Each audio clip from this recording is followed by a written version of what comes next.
Muy buenas tardes, amados hermanos y amigos mwiriwe neza presentes. kundwa nshuti na bene data muri hano Roque Alonso, aha muri Roque Alonso Asunción, Paraguay. Es realmente una gran Mu by'ukuri bendición n'umugisha udasanzwe poder estar aquí gushobora en kuba este ngaha auditorio muri runo rushengero donde Pastor y Reverendo Porfirio uruyobowe Tillería. na Revera Porfirio Tillería, Agradecerle a todos ndetse nkanakengurukira esta bienvenida tan mwese hermosa que nos han dado, kubwira ikaze recordar mwaduhaye, las ndabibutsa ocasiones en donde ca gihe ubwo venía acá twaza hano de camarógrafo, tuvuye muri donde Kamarora. muchas veces que estuvimos acá N'inshuro nyinshi twaje hano compartiendo turiko turasabikanya, y turiko turayaga disfrutando de kandi todas las twigina bendiciones que Dios imigisha yose Imana nos daba. yaduha. Y hoy Uyu munsi naho nuevamente bundi estamos bushasha aquí turi hano para recibir todo lo que kugira Dios ngo tenga para twakire ibintu nosotros, byose Imana idufitiye en esta ocasión. muri kano kanya.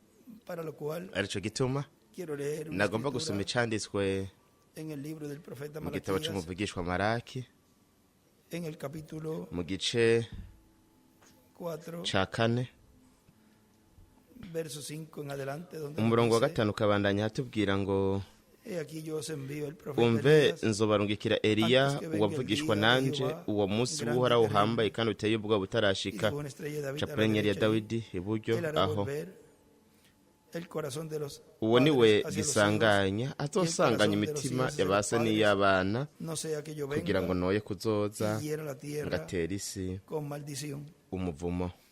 Apocalipsis 6, Byeshuwe 12, 6:2 11, 11 verso 3, murongo wa 3 9 verso 9 1, umurongo wa mbere 14 de 14 14 kugeza ku mirongo 2. Ibyo ni byanditswe allí él coloca. yaciye ashira ngaho. Murashobora gufite ibyicaro byanyu. Tiene la bondad.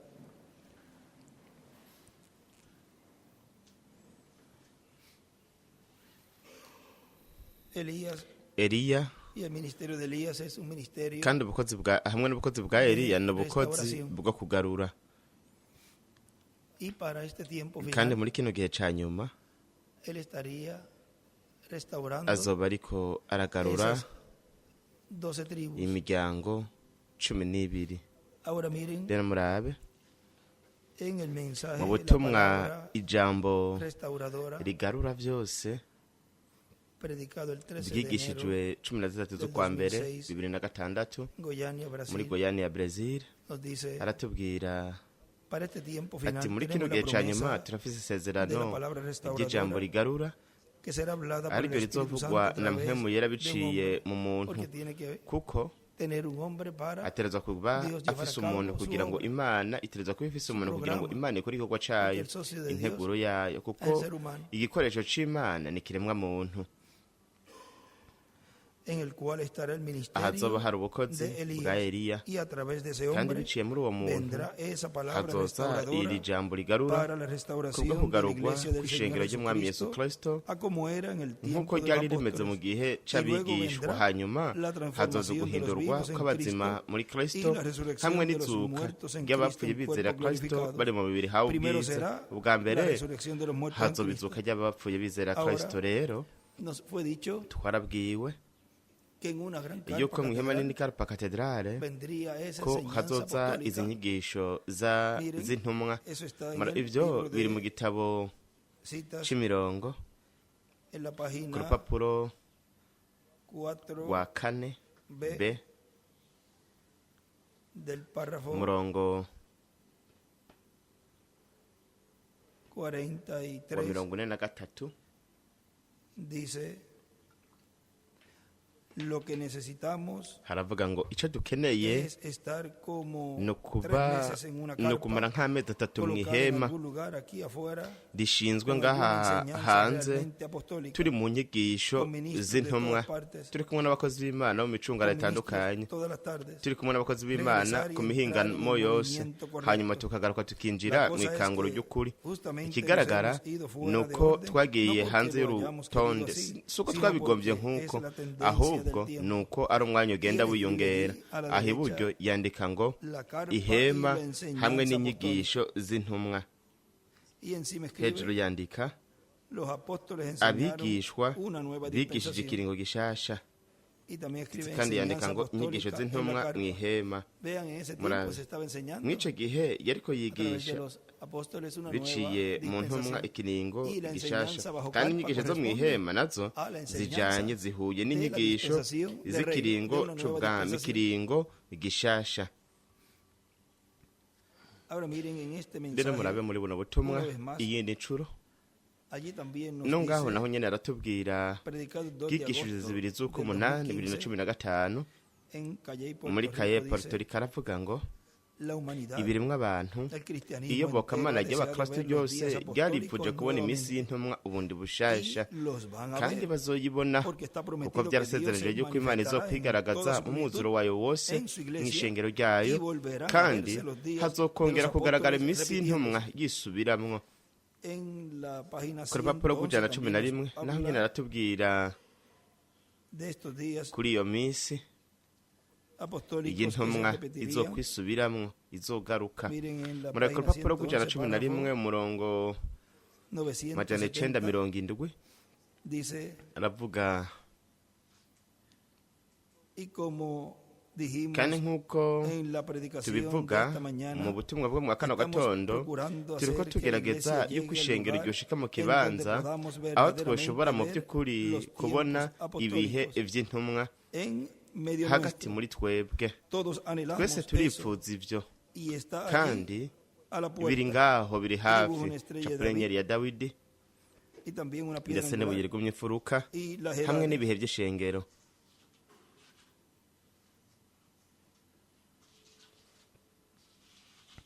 Ahora miren, Rero murabe, fue prometido byarasezeranijwe que los ko días apostólicos, iminsi y'intumwa, tiempos ibihe apostólicos, by'intumwa ko regresarían, bizogaruka, y allí vimos kandi aho twarabonye el poder de Dios ububasha en medio bw'Imana del pueblo hagati mu hebreo, bwoko bw'Abaheburayo obrando esas maravillas buriko burakora en ibyo favor bitangaza de kubw'ineza esas personas y'abajya allí, abantu en donde hariya estaban aho escuchando bariko barumva a esos discípulos bajya bigishwa, hablar de las maravillas bariko de baravuga Dios, ku bitangaza y en vy'Imana, donde se vio el ndetse poder de ni naho Dios en habonetse ellos, ububasha estando bw'Imana ellos muri bo, en estos cuerpos así, bari mu mibiri terrenales, nk'iyi, imibiri yo kw'isi. y Kandi él decía, we Pedro y los iyo yaravuze apóstoles, Petero n'izindi no tengo ntumwa oro ni plata, ati nta zahabu pero de lo que n'ifeza tengo, mfise, ariko ico mfise te doy. ndakiguha.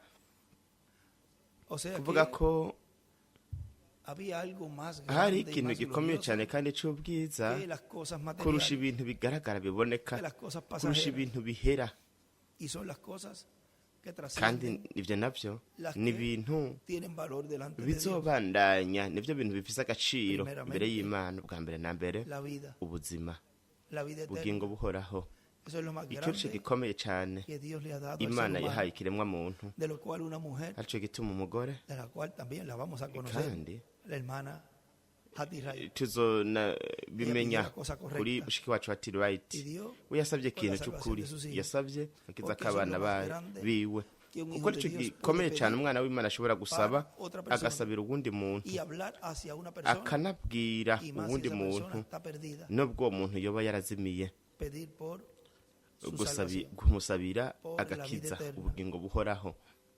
Ahora él sigue Rero diciendo, abandanya avuga por eso ati nico gituma los ministerios de los ubukozi dos olivos bw'imyera de ibiri Moisés y bwa Mose na Elías Eliya saldrán de medio buzova del cristianismo n'iyobokamana ry'abakristo con el poder de Dios hamwe n'ububasha manifestado bw'Imana en toda su bugaragaye Y por mu muziro consiguiente, wose. Mu yandi majambo, los judíos abayuda van a ver nabo también nyene bazobona una vez más iyindi ncuro el poder de ububasha Dios bw'Imana como fue visto en nk'uko Sansón bwabonetse por muri los gentiles. Samson mu banyamahanga. en la página Ku rupapuro rw'ijana na 129 mirongo ibiri n'icenda del libro igitabo de citas, c'imirongo, mira, rabe párrafo umurongo wa 11:49 11:49, mirongo ine n'icenda, allí nos ngaha dice, aratubwira desde el mensaje del uhereye ku séptimo butumwa ángel, bwa mensaje del marayika séptimo w'indwi, sello, ubutumwa bw'ikimatanije c'indwi y Apocalipsis n'ivyeshuwe 10 cumi fue séptimo cari sello. ikimatanije c'indwi. Apocalipsis Ivyeshuwe 10 cumi es la venida del ni ángel ukuzokomera fuerte, kw'inkomezi, y es kandi el ni séptimo sello, ikimatanije c'indwi. lo cual él escribe ahí arriba, el Aho séptimo hejuru sello es yandika ngo igual, ikimatanije c'indwi es bingana Apocalipsis 10. ivyeshuwe cumi. Ya sabemos que es Turazi el yuko no mu fuerte, marayika w'inkomezi es el ari Señor umwami en su mu kuza segunda kwe kwa venida. kabiri, Es el ni séptimo ikimatanije sello siendo c'indwi kiriko manifestado en la kiragaragara tierra. kw'isi. ku mashengero ndwi canke ku nzamba ndwi muri izi ncuro zitatu. Oh man, mbega ni gute noshobora kuvuga ibi kugira ngo abantu babibone? Hagati y'ino nzamba y'indwi hamwe n'inzamba ya gatandatu n'ikibagira c'indwi bivugira mu gihe kimwe, kandi hagati y'inzamba ya gatandatu n'iy'indwi hazogaragara muvugishwa mu banyamahanga kugira ngo ahamagara abantu bundi bushasha basumitse ku nyigisho za Panekoti. Uwo yari aho hari muri Revera William Branham afise impwemu n'uburanga bwa Eliya mu kugaragara kwa kane. Nk'ivy'abana bibiri vyo vyesha 11 bigaragara ku Bayuda kugira ngo birungike Yesu biciye n'umunsi mukuru w'inzamba hamwe n'umunsi mukuru w'impongano. Mu gitabo c'imirongo harimwo imirongo itandukanye, no kuvuga ngo citwa igitabo c'imirongo. Mw'iki gihe nticari ikintu gikomeye, ikintu kinini, ahubwo n'igitabo kigufi. We yavuga ko ari igitabo c'amanoti, igitabo c'imirongo. Mw'ico gitabo ngaho yaciye yandika ngo Mose na Eliya hamwe n'impongano. Ahandi hantu naho yandika ngo impongano Mose na Eliya, kuko niho Imana iyoba yiriko iratanga imbabazi ku ncuro ya nyuma iziha ibiremwa abantu, haba kw'ishengero mugeni ndetse n'ubwoko bw'Eheburayo. Mu gihe ishengero ririko riraduga cakora ibuye ry'imfuruka iburyo inyenyeri ya Dawidi iduga hehe? Mu gihe c'ibuye ry'imfuruka, kuko ni hanze y'ikiringo c'ubuntu niho bino bintu byose vyobaye biriko birabera. Iyo mwenda Branham ashobora kuja mu bwoko bw'Eheburayo, aho yari afise itike mu maboko kugira ngo yurire mu ndege hari Kairo aje muri Isirayeli, yari kubashira mu kiringo c'ubuntu, kandi aho bo bari kwinjira ni mu kiringo c'ubwami. Bavugishwa bose amen. Ijambo ry'umwami ntishobora kunanirwa, ntabwo risoba idini, ntazoba ari idini, ntazoba ari akadumbidumbi k'idini. Niko avutse yandika ngo Mose na Eliya, kuko ni ubutumwa kandi n'inyigisho ku kiremwa muntu cose. Biravuze ko ku rupapuro rw'119 umurongo wa 10, 58 na 10:57 se ko ugwa kwa gatatu ko kuzoba uko abazimiye, uko inkumi z'ibijuju hamwe n'umugeni, kandi kuzoba no kumugeni, kandi kuzoba no kw'ibihumbi 144. Urabibona mubisoma mu bitabo mubone namba hagati y'inzamba gatatu n'iyindwi, aho ngaho hadahamagagwa Abayuda hagati y'icago gatatu n'icindwi.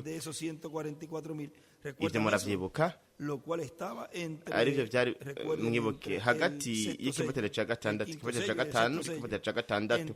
Hagati y'ikibatera ca gatandatu n'icindwi hari umuhamagaro w'ibihumbi 144. Ivyo muravyibuka.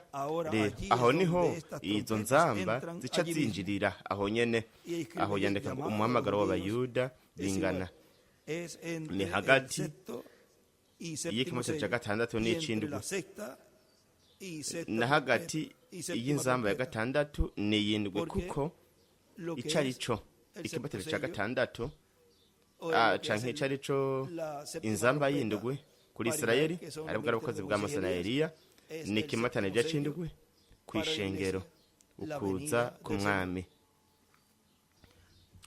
Rero murabe mu vyo yanditse, bimwe biyanditse mwa kino gitabo ashaka kuvuga kuri uno murongo.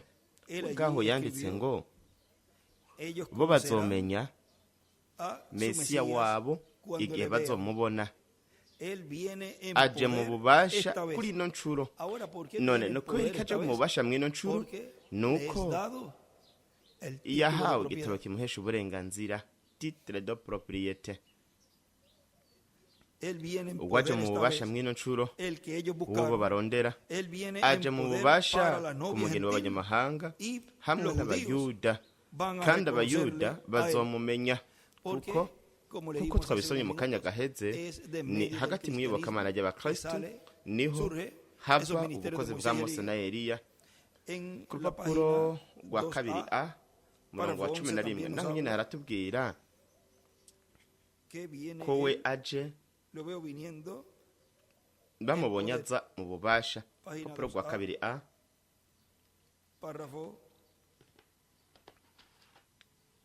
murongo wa 11 n'agace kamwe k'uwo murongo nk'agati aravuga ngo we yarazutse araduga aronka izina rishasha atanu n'umwe arizi. nuko rero jewe naramubonye aje mu bubasha. kuvuga ngo yamubonye aza mu bubasha, aza hagati mu biremwa abantu. Abana avuga ngaha mwabona ubutumwa turiko turasoma, bivuga ngo nkuko yabonywe n'abayuda biciye mu ntumwa, agaragaye ndetse biciye no muri Kristo, agaragaye mu minsi ya Yesu hagati mu bwoko bw'Aburayi. Kandi bo bazovuga bati n'uyu uwo twebwe twari turindiriye. We mu butumwa bumwe bwa Revera William Branham, mu butumwa bwitwa ngo ukwizera gutunganye, we ngaho yaratubwiye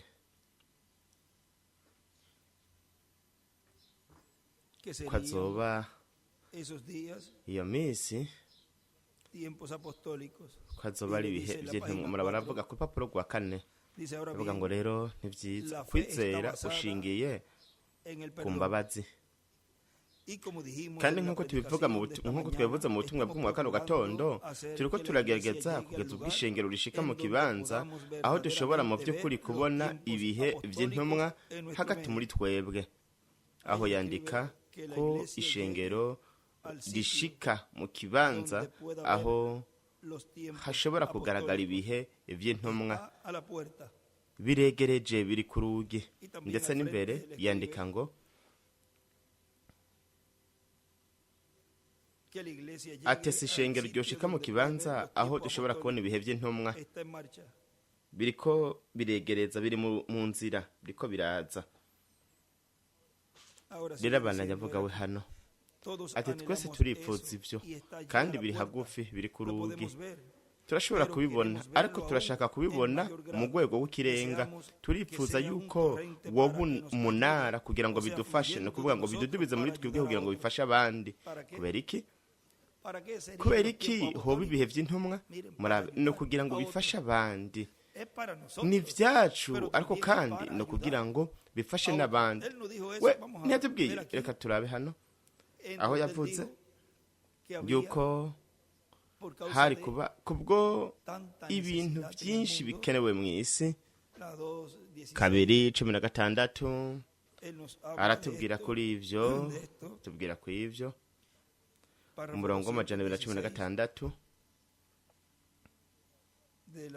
ku rupapuro rwa 116. Murabe ngaho hagati na hagati haravuga ngo nuko rero umengo nzobandanya kugeza kumbura ihema ritanguye, canke uko vyo bakose watoranijwe agatangura kuvuga izina ryiwe mu buryo bushasha.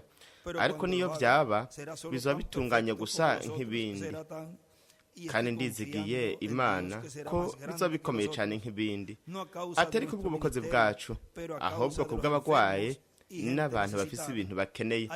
Hari ibintu bikenewe cyane kwisi uyu munsi. Murabe ngene Imana izodoma kw'ikimenyetso integuro yayo. Ubwa mbere nambere kabanza gahubwo bubasha ishengero, kandi rikira dutegurira ibyo tuzoronka n'ikintu gikomeye cyane, kugeza ubwo bibereye gushikama, bibereye kurwana, kunigana, kugira ngo ntibibe by'umugisha gusa kuri twebwe ku giti cacu, ahubwo byongeye bibe by'umugisha no kubw'abantu benshi. Mbega mwireko gihema ntihabonetse umurongo utagira ibigarukira, kandi biravuga ngo namba uwo munsi hatabonetse umwanya, habaye hari ibintu bikenewe bizobandanya ku wundi munsi ukurikira, kandi uko niko bizoba mu bibanza aho ibyo byose bizoba biriko birabera. Imana iriko iratwemerera, murabe igice aricyo gikomeye cyane, ijambo, kandi turiko turagira ibikorane mu bibanza bitandukanye, kandi twaremerewe vyongeye kugira na bino biyago nyuma y'ibisanzwe bene data baba bafise, ariko kandi tukanabigirana mu bibanza aho baba bakotesheje, aho kwigwa abantu benshi. Nk'akarorero uyu munsi ku mugoroba turaza kugira igikorane aho haza kwinjira bose, kuko hano iyo tugira igikorane hano bose ntibari kuhakwigwa, batereza kuzura amabarabara yose no hejuru tukahuzuza intebe, ntibari kuhakwigwa. Ariko kubw'ibyo nta nzitizi zihari canke ikintu kituzibira ku bana b'Imana batakwiwe turazi ico dushobora gukora, aho gushiraho intebe nyinshi turazikuraho, nuko abantu bagaca bahakwigwa bahagaze, aho hakwigwa benshi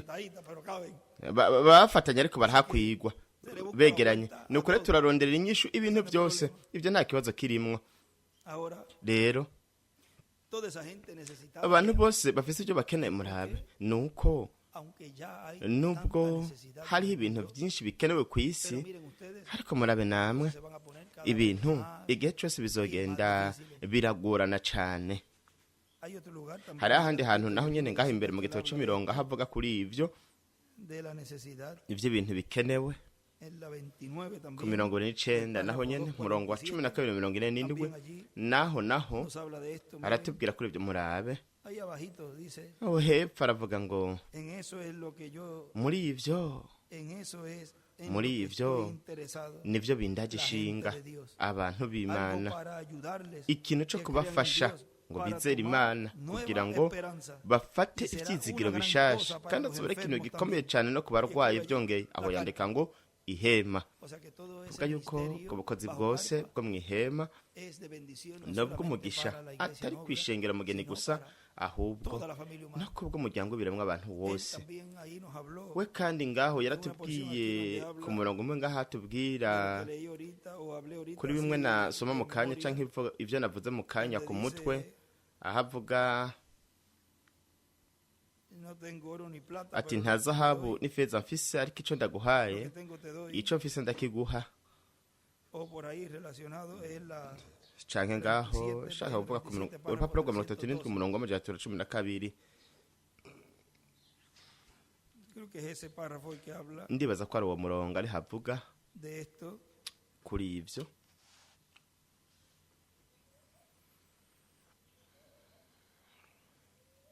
Vamos a ver aquí katurabe hano de la página 38 urupapuro rwa 38 ngaho kugira ngo tangure uwo murongo wose. Atubwira kuko kugaragara ko abana b'Imana hagati na hagati mw'uwo murongo, ati ndizera yuko turi ku nkengera z'ivyo nyene nivyo mugenda bwira uno musozi nibibe nk'uko mwene data ndipfuza iki ibintu runaka bigakorwa, ndumwizera Kristo Yesu, ndabiguhaye mwizera ry'Umwami Yesu Kristo, mwizina rishasha niko bizoba mwa kino gihe cyanyuma, bizoba mwizina rishasha. Aho hari kugaragara n'ahantu havuga ati mwizina rishasha, aho n'igihe avuga kuri vya vyuma vya birimbi. Katurabe kuko nambi ivyo biri ngaho nk'inyigisho, nuko rero ibintu byose bijanye n'ubwo bubasha bw'Imana hamwe no kugaragara kw'abana b'Imana n'ibintu byose bijanye n'igihe n'intambako y'igihe cy'uburukoze furuka, nuko rero biraheza bigashigwa kuri ivyo, bikavugwa kuri ivyo. Ni hamwe havuga kwa vya vyuma bishinze 764 murongo wa 14:58. Aho ku gice kimwe hano havuga ariko arasozera hepfo Ravuga ngo ati mbega ni gute nashobora kubarokora kuko mwiyerekwa hariko aravuga ngo mwete tabarana muturokore ati nta ngupfizi hagije mu maboko mfise zo kurandura ivyo vyuma nuko renda avuga ati wanzu wewe kuzimu ati bomoka mu izina rya Yesu Kristo yandika ngo rishasha vuga mu izina rishasha. Dere murabe tugenda turamenya ingene hazogenda harakogwa ingene bizogenda birakorwa n'izina bizokogwamwo. Rero igihe Yesu yari karakiza abarwaye ntiyagomba kuvuga izina ngo mu izina rya Yesu ngo bakire canke ati ndaguhaye kubona, we yavuga ati urakize. Kubera iki? Kuko izina niwe yari arifise. Kandi nimba batonejwe n'Imana nabo nyene, kuko nabo nyene baronka izina ry'umukwe wabo. Mu yandi majambo, nawe nyene azoshobora kuvuga ijambo hanyuma ibintu bibe.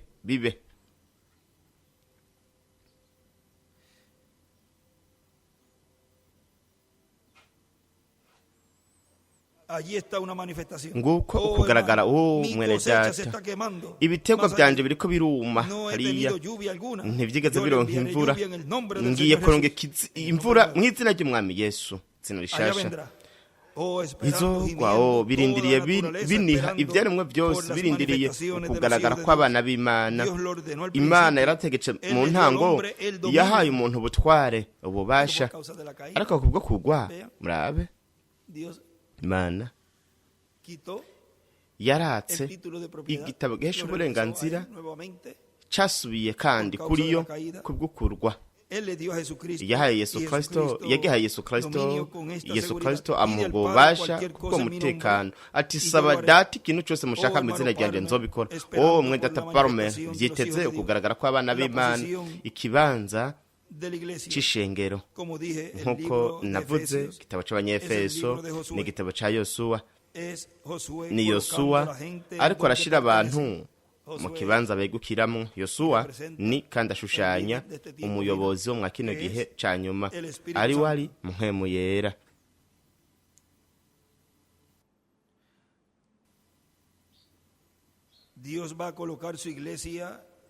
Imana izoshira ishengero ryayo, abahungu n'abakobwa b'Imana.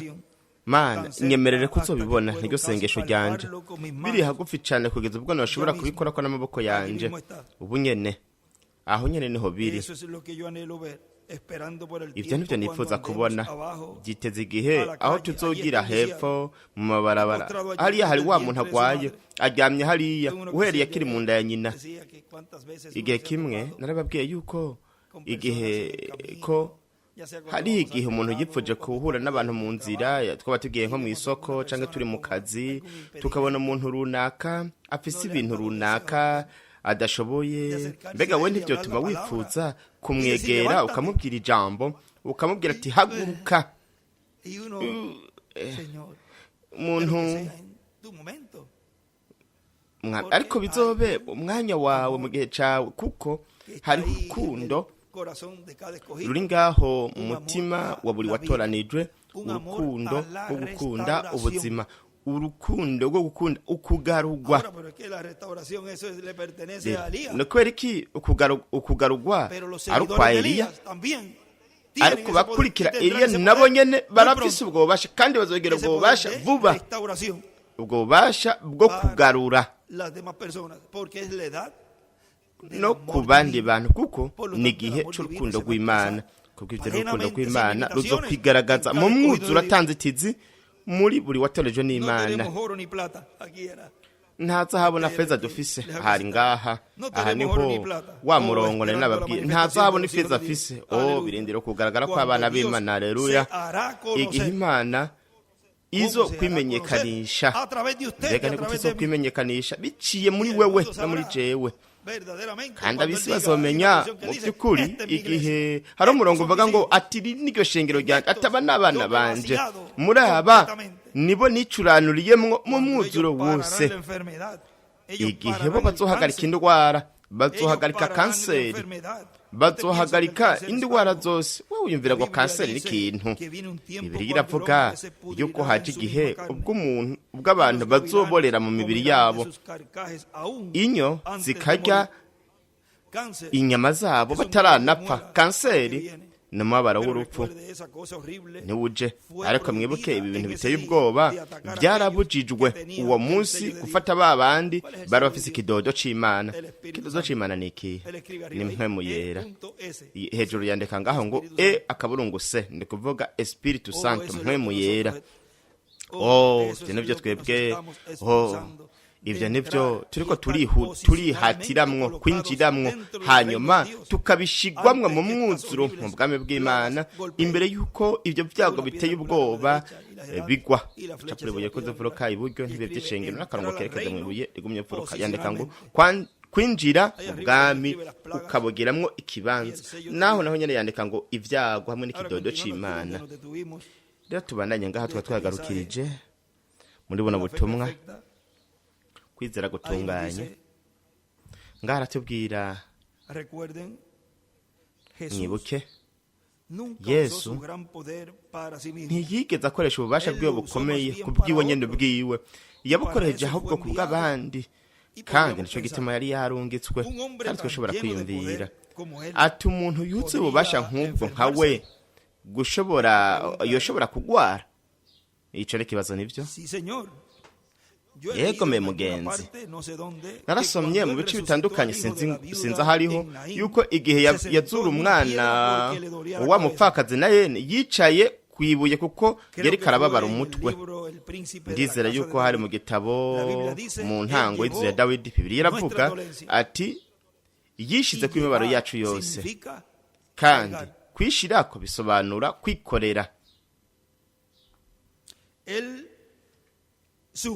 Wewe yababaye co kimwe natwe twese, yarababajwe n'indwara, yaragize kugeragezwa, yaragize ibibazo, kandi ababara co kimwe natwe twese. N'amakosa kwe kwa kabiri naho nyene, kandi ivyo vyabaye kuko yateruza kuba umuvugizi ubutunganya ibintu neza. Mbega ingene ibyo bintu bitunganye nivyo, kandi nk'umukozi yategerezwa kujya ku vyamwa kugira ngo abimenye. Kandi twashobora no kuvuga ubunararibonye bw'umugore hamwe n'umugabo, kandi tukabona n'ibindi vyinshi mu kwinjira mu vyanditswe, aho yandika ngo Yesu yababaye co kimwe natwe muri vyose. Uko niko vyabaye no kuri Eliya. Mbega ntibivuga yuko Eliya yari umuntu ameze nkatwe? Yakobo, ndabira nambari Yakobo aho abivuga,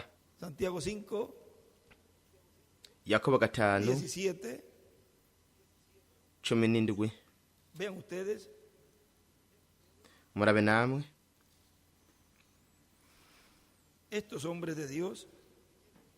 abo bagabo, abo bantu b'Imana ndetse na Mesiya baciye muri zino ngorane zose nabo. Eliya, Yakobo 5:17. Eliya yari umuntu ameze nkatwe. Kubw'ibyo rero, kubera iki none wewe wokwijirirwa? Kubera iki wewe hagarika umutima? Nambe uhereye kuri Mesiya n'abavugishwa bose batereze guca muri ibi bintu byose. Nuko rero ntutungurute ku muntu n'umwe, ahubwo senga Imana, saba Imana, uyisabe, usabire uwo muntu kugira ngo Imana imufashe, canke imufashe yaba ari umugore canke umugabo, kugira ngo abantanyaje imbere aja kubutungana. Eliya yari umuntu ameze nkatwe, asaba yinginga ngo imvura ntigwe, imvura ntiyagwa. Rero muraba umuntu nk'uyo, Imana ikamushingira intahe,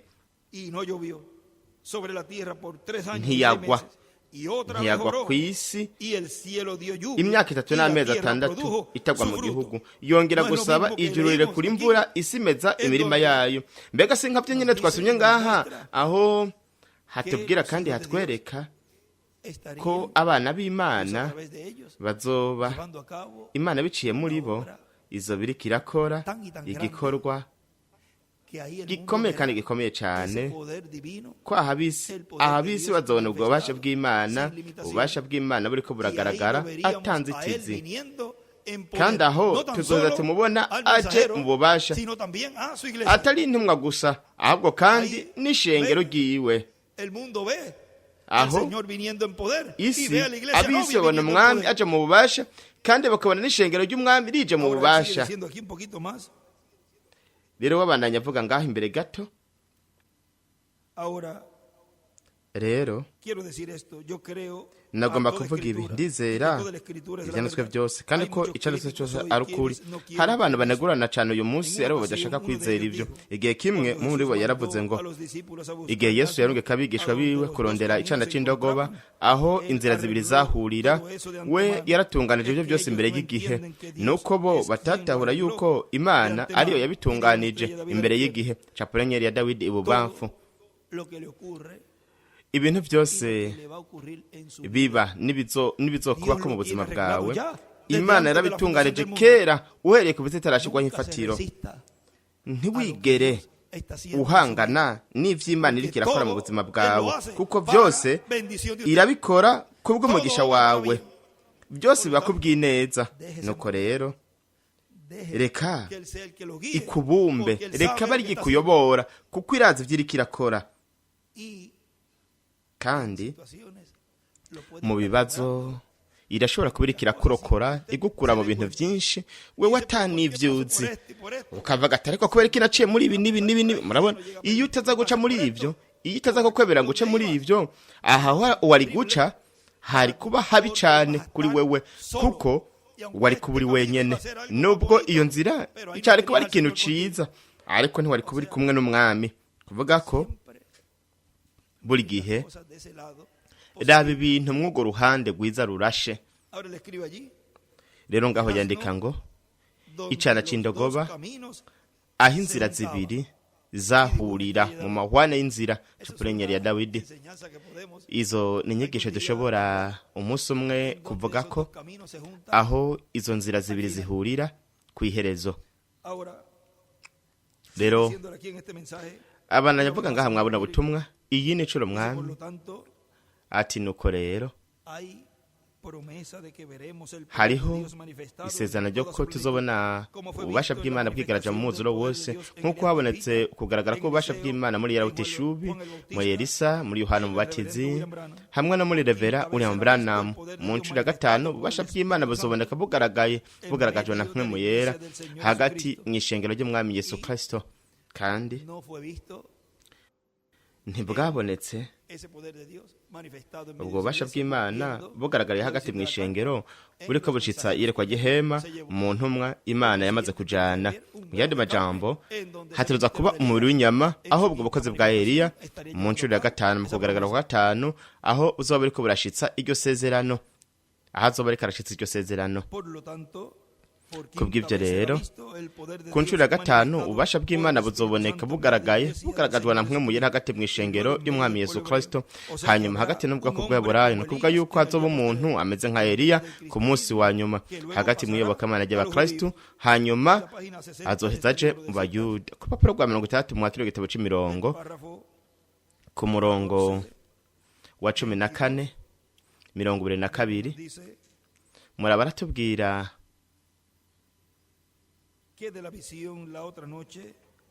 mbega ryayerekwa ryo mu rindi joro naryo kwa wa muntu igihe yasemera abwira babashakashatsi bariko basuka vya bintu nk'uku gusa, baragarutse baca baraba hejuru, barabandanya hazoba ukundi kuhaca. Yandika ngo Eliya wa gatanu, hejuru yandika ngo azokongera hace iyindi ncuro. Bana bamwe bashobora kuvuga ati ko yavuze ivyo nokore no kurindira mwende tabrana amaze kugira yongere aca muri iyo nzira y'ubukozi iyindi ncuro. Ahandi hano naho nyene haravuga ku murongo wa 14:85 naho nyene aratubwira, katurabe hano ku rupapuro rw'ijana na 36 aravuga, rero nariko ndasaza ndiyumvira nti hazoba irindi kanguro, nzobona ikindi gihe. Mwibuke gusa iburengerazuba hazozanana ugendera ku farasi yera, tuzoca muri iyo nzira iyindi ncuro. Ivyo nivyo kuri, dusa n'abavyiteguriye vuba. Muravyumva n'isezerano, iryo sezerano turisanga mu vyeshuro 19. Rero n'abavuze ngo tuzoca, nuko Eliya azaherekejwe na Mose. Aho yandika ngo iburengerazuba hazozanana ugendera ku farasi yera. Hejuru naho yandika ngo tuzoca muri iyo nzira iyindi ncuro. No hepfo naho nyene yandika ngo abamarayika ndwi baje bavuye iburengerazuba kuko kuza k'umwami aho hari ahantu hacacutse hatabutse. Kuza k'umwami bizobera iburengerazuba. Rero we bandanya avuga ngaha ngo hazoba ukundi kuhaca iri wa gatanu. Kandi kugo rupapuro nyene ngaha ku murongo papuro ku 162 naho, ariko ni kuri uruhande nyene 14:21 murabe ravuga bizogaruka tuzogaruka iburengerazuba kandi tuzoca yandika ngo iraho gatanu azokongera haca agaruke iyindi ncuro umwe muri iyo minsi. Gusa mwibuke azobikora byo nibyo kuri. Hejuru yandika ngo azokongera ace iyindi ncuro iburengerazuba. Rero abananya avuga hano rero dusubire mu butumwa iyindi ncuro mwami, kandi tuzobona n'imisi ya Mose, kuko nkuko habaye Mose runaka hanyuma hakaba na Mose wa kabiri Yesu Kristo muvugishwa ameze nka Mose, hazoba n'umuvugishwa ameze nka Mose ariwe ari umwe mu myera y'ibiri azogaragara hagati mu iyobokamana ry'abakristo mu gihe cy'ibirego by'imfuruka, hanyuma azoja mu bwoko bw'Eburayo. Aho niho havuga yuko azohamagara Mose bakajana ku 57 ku murongo 194 murabe ngaha haravuga ngo muhemu ya Eliya ivuye mw'iri shengero ry'abanyamahanga izoca ibandanye gende bukwi na bukwi yerekeza mw'iri shengero ry'abayuda. No kuvuga ngo mu gihe cy'ibirego by'imfuruka acapurewe ko zovurika nibe by'ishengero izogenda yinjira imbere kandi izohamagara Mose bajane. Aleluya, muravyumva. Kandi azokwigisha bwa butumwa nyene bwa Pentecote ku bayuda aribo base Mesiya. Amen, muravyumva. Azoba ari bwa butumwa nyene bwa Pentecote abayuda bazobabwira kandi mu gitabo kinini c'imirongo aho yaciye yandika ngo impwemu ya Eliya ihamagara Mose bingana igihe c'abayuda. Ni mu gihe c'ibugerwa imfuruka ari cari igihe c'abayuda aho ivyo bizokorerwa bizobera. Era bananya avuga umuvugishwa ameze nka Mose uwuzoba ari mpwemu w'Imana yigaragaje mu mwuzuro wose, kuko ubukozi bwa Mose na Eliya n'ubukozi bw'imyera y'ibiri. Muri Zakariya igice ca 4 murongo wa 14 n'ivyesho 11 murongo wa 14. Kubw'ivyo rero ivyo vyose bizoba mu kuza k'umwami kw'ishengero ryiwe ku munsi wa nyuma, kugira ngo ariduze hejuru, ariduze mu gihe c'ibirego by'imfuruka. Rero murabe ivyo vyose ibi twavuze ngaha muri no mirongo canke mu mirongo y'ubutumwa. We ngaha kuyereza aravuze ngo yavuze ko ivyo byose bizoba mu kuza k'umwami aje kw'ishengero ryiwe, kuvuga yuko ivyo bizokorwa n'umwami mu kuza kwiwe. Kubw'ivyo rero ivyo bitaraba mu bukozi bwa Revera William Branham canke no mu bukozi bwa Dr. William Santiago, nuko hategerezwa kuba ubukozi buduza ishengero mugeni mu gihe c'ibirego by'imfuruka. Kubera iki? Kuko muri mu butumwa bwitwa ijwi rizonyiganyiza ijuru n'isi, kandi hari muri 2005 muri tarika hwano shidi yaravuze ngo n'ubu Kristo aracari mw'ijuru ku ntebe yo kutuvaganira, n'ubu kuza kwa kabiri kwa Kristo ntikuraba, ariko ntamba kutaraba kuza kwa kabiri k'umwami. Nuko rero n'abantu nabo ntabwo bari mwo mwanya, ntibari bari mu gihe cyo kuzifuruka, kuko namba ari mu kuza kwiwe aho we niko yavuze hariya yuko mu kuza kwiwe ishengero ku munsi wa nyuma kugira ngo ariduze hejuru nuko rero ntabwo ishengero mugeni mw'uwo mwanya ryari riri mu gihe cy'ubugi bw'imfuruka byoroshye cyane nk'uko ryari ko riba mu kiringo cy'ubuntu, kuko yaravuze yuko mu kuza kwiwe. Kubw'ibyo rero ibyo byose bizoba mu kuza k'umwami ku ishengero ryo ku munsi wa nyuma, kugira ngo ariduze hejuru, ariduze mu gihe cy'ubukozi furuka. Aha naho haravuga rindira gato, n'abavuga yuko kuza k'umwami ari kugira ngo aduze ishengero hejuru mu gihe cy'ubukozi furuka. Nuko ngaha naho akatubwira ngo kugeza n'ubu kuza kwa kabiri kwa Kristo ntikuraba, kugeza n'ubu kuza kwamera kw'inkomezi ntikuraba, kuko Kristo yari akiri ku ntebe ya Data ariko aratwingira n'amaraso yiwe. Nuko rero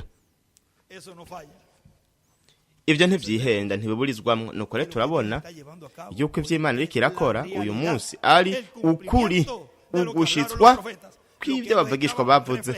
Ibyo bo bariko barashushanya berekana ibizoba mw'ico gihe, aho umwami mu kuza kwiwe azoduza ishengero mu gihe c'ibiri bw'imfuruka hamwe n'ikiringo c'ubwami, akabinjiriza mw'irembo ry'ukuza kwa kabiri k'umwami.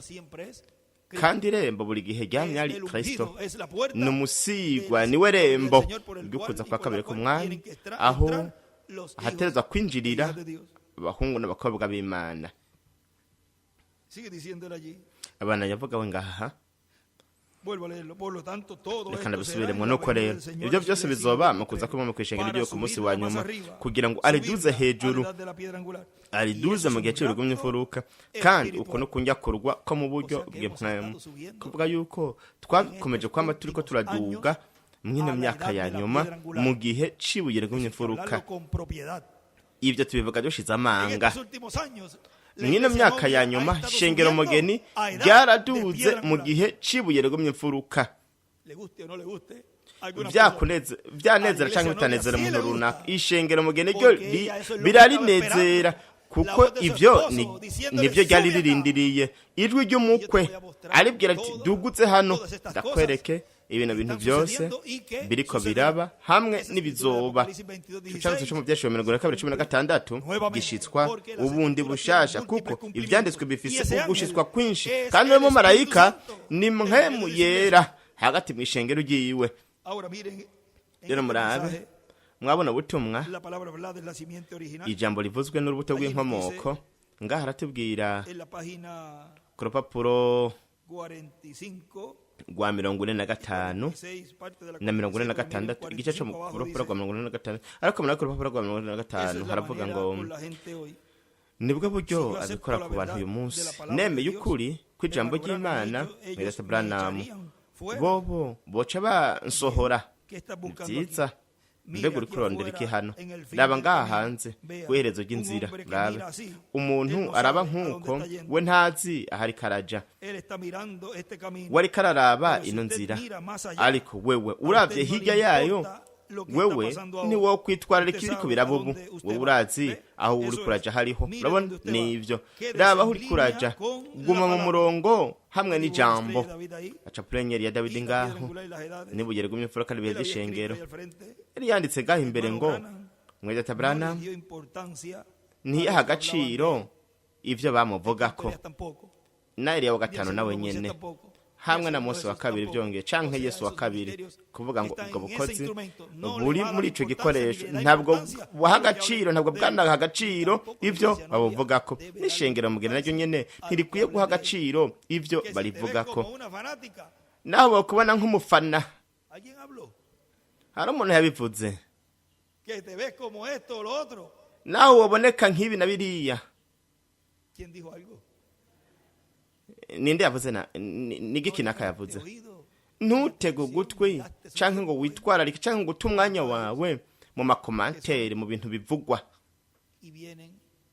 Arivyo biva mu buringanire bwa gatanu, kuko ubwo buringanire butereza kwigaragaza kandi burakeneye ibikoresho kugira ngo hashobore kumvikana ibivugirwa mu buringanire bwa gatanu, nk'uko ivyumvikana ku isi.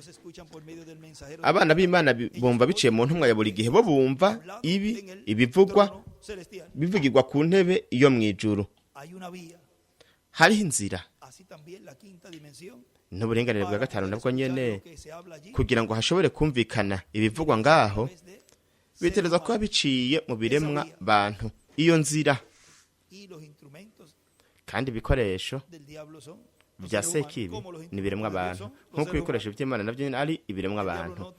Sekibi ntafise aho yokorera ibintu vyiwe biteye isoni by'umwanda kuko arakeneye ibiremwa abantu, ariko tweho ntidutego gutwi ngo twumvirize ubwo buringanire, ahubwo dutega ugutwi tukumviriza uburinganire bw'Imana, uburinganire bwo mu ijuru.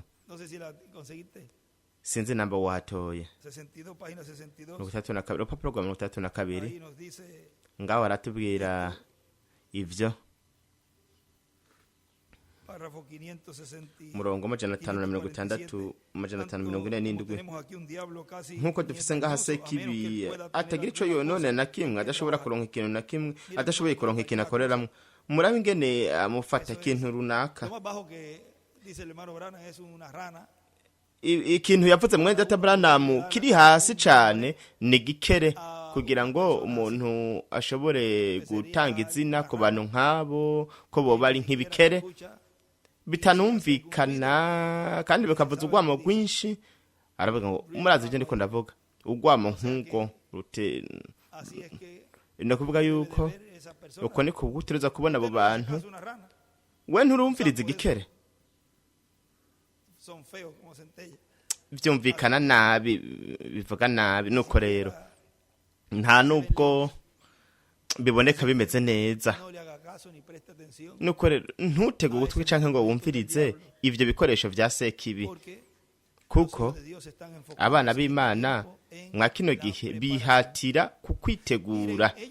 Nabe bo igihe bari mu cumba co hejuru ntabwo basohokera mu idirisha ngo bavuga bati da buri kuratwagwa uri kurarengurwa n'amazi taraba nawe wundi, banegura bavuga ku bandi. Bo bari bugaraniwe mu cumba co hejuru, ntabwo basohorera umutwe mu idirisha ngo baze kuvuga urusako n'uyu n'uriya. Bo bari biyugaraniye bademuka ikimenyetso ngaho imbere. Uko niko natwe tumeze mwa kino gihe mu gihe cy'urukoze furuka, twugaraniwe imbere, tudemuka ikimenyetso imbere. Ntusohora umutwe hanze kuko urashobora kubitwa ikonzi, ahubwo wugaraniwe ngaho imbere buri gihe ukaba uriko ntiwitwararike ntiwumvirize biriko birabera hanze, kandi ico cemezo c'ukuri cerekana aho umuntu ari. We wumvise umuntu ariko aravuga urusaka, avuga araba uwundi muntu, canke uwo muntu abari hanze y'igihe c'urukoze furuka, abari hepfo. Bamwe bakavuga bati oya nuko kajya kagwi gato, nuko ari twebwe twugaraniwe mu cumba co hejuru. Raba ibikorwa vyawe aho cumenya aho wewe uri mu vy'ukuri, aho wugaraniwe. Wewe wugaraniwe mu burenganire bwa gatanu. Mwibuke yuko uburenganire bwa gatanu buriko buriyugurura, kandi buzokwigurura mu mwuzuro ngaha kw'isi. Twebwe twugaraniwe mu burenganire bwa mwijuru, mw'ubu burenganire bw'ubwiza, aho ubwiza bw'Imana buriko buragaragara, aho abana b'Imana badafise umwanya wo guhangana n'ivyo, ahubwo bafise umwanya wo kubandanya bitegurira uguhindurwa kwabo. Rero we abananya avuga hano ngo nivyo yaradutoranije, adutoraniriza ukuragwa mu mwuzuro. None mweho gute mwebwe mwatoranijwe kera? Rero ko Yesu yadutoranije, we n'umwagazi w'intama yatanzweho ikimazi imbere y'uko habaho umuco, imbere y'uko haba meteoro, imbere y'uko haba molekile, atome, ikintu ico cose. We yari umwana w'Imana yatanzweho ikimazi. Ubukuru bw'Imana. Nuko rero abo bafise nk'amavuta y'ibiyoba, kandi kugira ngo dusozere nta nubwo banafise ubuzima nk'amavuta y'ibiyoba. Bafise akantu kamwe bigira bizera, bagerageza kugwanya ivyo, bakavuga ngo sivyo, ivyo biramaramaje. Yandika ngo amavuta nk'ay'ibiyoba n'ubwonko bwabo, ndetse kandi yandika ngaho ngo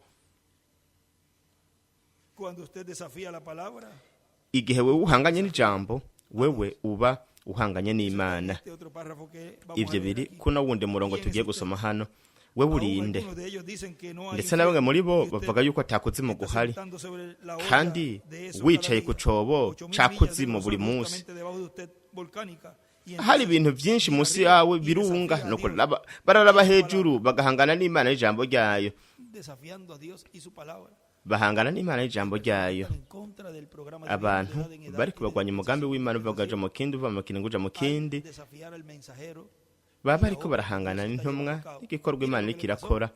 Muri vyabaye ko data Nikora na Biramu, isi yari yarugurutse, yarasamye, irabamira ari bazima.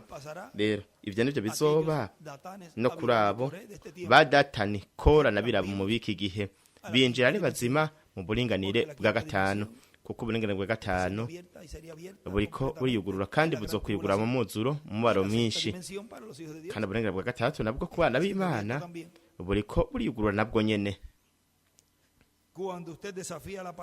Igihe wewe uhanganye n'ijambo, uwo guhanganye n'Imana. Ivyo nivyo kuri orara, mbega ingene ukomeye cyane mwami. Twari dukwiye kuba abizigirwa, acapuna nyeri ya Dawidi. Ndetse no ngaha ahantu yaciye yandika bimwe twasoma ati iyo uhanganye n'ijambo, wewe uba uhanganye n'Imana. Rero abanyavuga ngaha, hanyuma hazozo kunyakurwa kugaragara gusanzwe kubazoba bari muri kino gihe cibuye regumye imfuruka. Ukunyakurwa suko abari hasi hepfo, nuko abari mu gihe cibuye regumye imfuruka. Nkuko kunyakurwa izuka no kunyakurwa kw'abera bo mu isezerano rya kera kwabaye mu misi ya Yesu, ahari we n'abigishwa biwe bari mu gihe cibuye rigumya imfuruka. Twariko turaraba muri ano majambo magufi, twavuga ngo mwa kino kiyago higufi twagize ngaha, ingene imisi y'intumwa izogaruka kandi mu biremwa abantu, ingene ivyo bihe vy'intumwa bizokwerekanwa ubundi bushasha, kandi ivyo navyo nivyo twakomeje kugenda turabona. Ibihe vy'intumwa ngaha niho kwabisomye papuro gwa 4b, abigishwa bigisha ikiringo gishasha, kandi abo niwe yaciye yandika ngo ihema hamwe n'inyigisho z'intumwa. Kuvuga yuko byo turiko turabona, turabona inyigisho, kubona inyigisho z'intumwa mu bukozi bwo mwihema. Nico cigwa co mwakano kanya. Kuri jewe gari higwe ridasanzwe hamwe n'umugisha udasanzwe gushobora kubana namwe hano, kandi dutegerezwa kugenda tukaja mu kindi gikorane. Twagiye kuri parke New Basu, ngaha ico bakora ni New Basu ni Guarani ni ahantu hanini, niyo siguro hasigura ngo ikiyaya kinini. Kandi aho rero twarahagiye, twari kumwe n'abantu bari ngaho, hanyuma barashobora gutegura akavideo gatoyi kagufi kugira ngo bene data nabo babone. Hanyuma ashobora kuba ari kuwima, aho ashobora kuba nko kuwimana, bakabona ibyabereye hariya. Haraciye nk'amasaha 2 aho twagiranye kijya kiyago hariya hamwe n'abari bari mwakijya kibanza, kandi twabivyigiti ibiti 2 canke 3 hamwe n'abavuye muri Isirayeli. Twateye igiti c'umwelayo, aho niho kiri igiti ca elayo. Ubwo n'ubukozi bw'imyelayo 2 Musa na Eliya. Kandi ikindi giti cari ca lapacho, ndiko ndavyiga bya new ni ukuvuga ngo hariho za nyinshi ni byiza twagiye kandi ni byiza imana bazigire barinde mu by'ukuri ni byiza kubona gushobora kubona abahungu n'abakobwa b'Imana mu cyumba cyo hejuru bariko baritegura ngaha muri Paraguay bitegurira kwakira ububasha butagira inzitizi kubw'umugisha w'imiryango yacu ababanyi bacu inshuti zacu hamwe n'umuryango w'ibiremwa abantu wose aho twebwe Imana itwemerera gukoreshwa. Ngwino unyigishe, sinzi ngaha namba twashobora kuririmba iyo ndirimbo nimba ngaha mwarayiteguye. Ngwino unyigishe ibyo ugomba canke uko ugomba komera. Mbwira mwami gusa, mbwira ngo nibiki nanje nzo kumvira, kuko turi abayumvira hamwe n'integuro yayo, kuko ibyo yipfuza ishaka kuri twebwe ni byiza. Rimwe rimwe turiyumvira turiko guca mwa bino bintu mwazino ngorane sishaka sinipfuza. Imana irafise ukwihangana kandi iratahura, kandi we iyikweretse yuko ariko bw'umugisha nuko reraho umuntu ashavuga ati uko ubivuga uko niko biri. Mbega si nk'ibyo byabaye kuri Petero igice cyo hepfo cyane mwabijya bihe yari umuntu yotse ibirenge, niwe yarasuzuguritse umuremyi w'ijuru n'isi, acarunama acaja mu gice cyo hasi cy'ibiremwa abantu abotse ibirenge, atari umwanda w'inkungugu. Aho bari baje binjiye mu nzu y'uwo batumiye runaka, bakaba bafise abo bantu bitwa aba laicos. Nuko kari akazi gasuzuguritse, niko kari gahari. Hanyuma hari akazi gasa n'akari hejuru gato, n'abantu basiga imibavu abantu, hanyuma hakabandanya amapeta, hanyuma baserevinga, hanyuma ipeta ryo hejuru cyane. Ariko akazi kari gasuzugurije cyane, kari ako hasi, kari ako koza ibirenge. Umuntu yaguma agumana umwanda wose wabo batumire, yatereza kwegeranya ibyo byose akaboza. Rero namba we yarakoze ibyo, igihe Petero yamubona ariko arakora ibyo, mwami yuname toya, mbega ni gute wokora ibyo? Oya, ati nintakoza ntawe uzobuhuriye nanje. Rero mwami tereka nitegure, unyoze uhereye ngaha hejuru, unyoze wese, nuko uhere ku mutwe ugeze ku maguru, nyoza. Kandi mwe murazi ibyo byose. Rero ibyo byose byabaye ibyibutso byagiye birakorwa mu kiringo cy'ubuntu, ariko n'inyigisho zikomeye kandi zikomeye cyane. Igihe Petero yamenya yuko ibyo byari kubw'umugisha wiwe, yaravuze ati rindira gato, ari ikintu mwami. Nuko acaraheza arabimwemerera. Ntabwo yashizeho kirogoya, ari byo ibyo byari umugisha kuri Petero mw'uwo mwanya.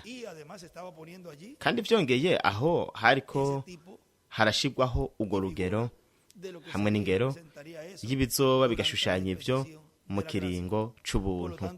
Kubw'ibyo rero hariho ibintu wutereza gucamwo bishobora kwerekana ikintu mu kiringo c'ubwami, hanyuma bikerekana kandi bikazokwerekana kandi no mu kimpumbi. Ni kuvuga ko byose byifatikaniriza hamwe kutuzanira ibyiza. Reka ukoreshwe, kandi reka Imana igukoreshe, ikubaze nka Petero. Mw'uwo mwanya turashobora kuvuga ati mwami ndashaka kumera nka Petero. Mw'uwo mwanya yemeye yuko umwami akora ibyo, nubwo yabanje kumukarira mu ntango, oya, hanyuma yaratahuye. Mwami, egome, tihera ku mutwe ugeze ku birenge, ngwino unyigishe mwami uko ushaka, uko ugomba komera, nanje nzokumvira.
ibyo nibyo twifuza ko yigaragaza muri twebwe atanzitizi, kandi we adukoreshe tuba ibikoresho vyiwe muri no ntambuko ya nyuma mwa kino gihe cibirwa imfuruka kubw'umugisha w'umuryango uberemwo abantu bose, kandi abisi bobona muri twebwe ububasha bw'Imana ko bw'ineza yabo, kandi hashitswe Abaroma igice 8 aho kwa kugaragara k'ubwiza kw'abana b'Imana kuzogaragara mu gihe cacu, kandi atari mwa kino gihe cacu gusa, ahubwo no muri mwebwe no muri jewe, kuko umuntu arabona ico canditswe kavuga ati kugaragara kw'abana b'Imana, umuntu akakibona, umuntu akabona ico canditswe kiriko kirasimba gisimbagura gato, tuyu ni jewe, kugaragara kw'abana b'Imana mwami, we kubwa mpwemu yera warabivuze biciye mu ntumwa mutagatifu Paulo, kandi yavuze kuri jewe, aho niho nibona jewe ndumwe mubo wobaye uri kurakoresha kandi wigaragarizamwo atanzitizi, ngwino unyigishe.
amen. murakoze cyane kubwo kuba mwateze amatwi mwitonze mwese muri hano ndetse n'abandi bose bihuje natwe biciye kuri satelite Amazonas na satelite Eutelsat 8 muri kano kanya, hamwe n'abazobona hanyuma bakongera bakumviriza canke bagasoma izi nyigisho zintumwa, inyigisho zo mwihema, kuko turi amahema. Ni ugukoka kwa gatatu kuriko kwagura iyo migozi y'ihema kuri Amerika Latine yose n'ahantu hose hari umwana w'Imana. Uyu munsi hema riri muri Paraguay, uyu munsi hema riri muri Asunción, uyu munsi ugukoka kwa gatatu kuri muri kino gihugu ciza Paraguay. Kandi no mwaba bantu beza hamwe natwe bundi bushasha Revera Julian Díaz Pico kugira ngo abandanye asozere igice cacu, kugira ngo asozere muri kano kanya. Mwese mugire umuhingamo mwiza, hanyuma turaza kubonana mu gikorane gikurikira arico kiza kuba sizeri zo ku muhingamo hariya aho mwateguye. Imana ibahezagire ibarinde mwese.